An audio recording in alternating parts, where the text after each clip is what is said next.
So hey everybody, this is part 6. This is my dog. Aww. She's beautiful. I was talking about, what happened when... it's cold! Nose.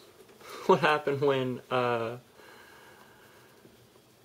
was home, I was injured, and it was really freaking me out, because it was rushing through my brain that I was going to hell, and that God existed anyway, and nothing I did mattered. So I was like, almost crying out to God, like, kill me, or change me. Something. I don't know. I was so scared. What ultimately ended up happening, and what several doctors and psychologists be able to tell you, 400 probably, is that I had a mental, nervous, anxious, whatever the hell you want to call it, breakdown. I ended up crashing on my table one day, just absolute coma, and woke up a week later. A week later. It was atrophy in my legs and arms. It was horrible. I just didn't know what to do.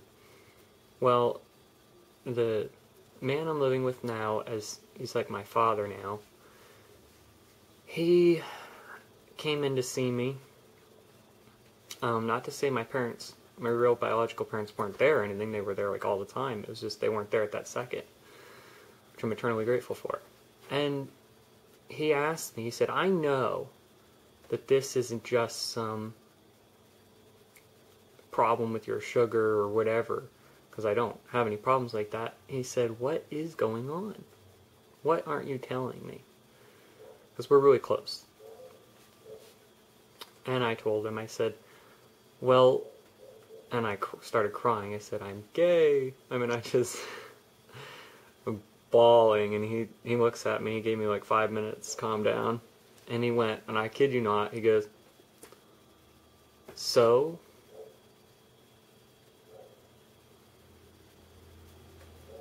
And I was like, so? Oh, I'm going to hell. So my parents are going to disown me. So I'm going to lose everything. That's actually a really good coming out experience to someone. The first person you come out to. It was like, he's like, so? Yeah. I was pretty pissed. And then he brought his wife in, who's now like my she's not my biological mother, she's like my mother now, and he kind of told her, I kind of told her, I don't really remember, it was like both at the same time kind of thing. Whatever. My story doesn't have to make total sense. She said, oh good, I always wanted to have a gay son. And for those of you who think, she was trying to take me away, no. She's been calling me son, and I've been calling her mom for like 8 years. So, that was very appropriate. And I just was laughing my head off at that one. Then I told Pat, who said he already knew, and it didn't bother him one iota. And he was happy for me that I finally come out. Now, if only I'd been born into that family for that. Don't get me wrong, I love my parents. They're just homophobes. So, my dad, he said I needed to tell my dad. And I told him what would happen. And he said, if you don't tell your parents, you're just going to end up back in the hospital. He'd never been more right. Well, I didn't listen to him. I really didn't. I still tried to hide it. Apparently I had said some things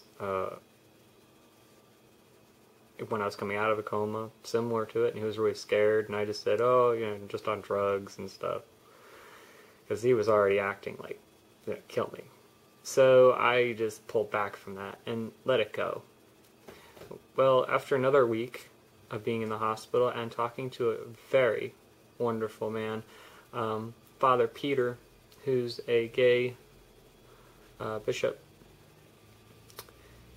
in the church, and he, not my church, obviously, I was going to a crazy, totally literalist Bible, people who believe that, God jotted down every word and it's in there for a reason, for one reason or another, including the story of Genesis. Yeah. Whatever. Crazy. This is going to the 6-minute video, so I'm going to have to stop it here, and we'll come back with what happened when I did tell my parents. Stay tuned, YouTube.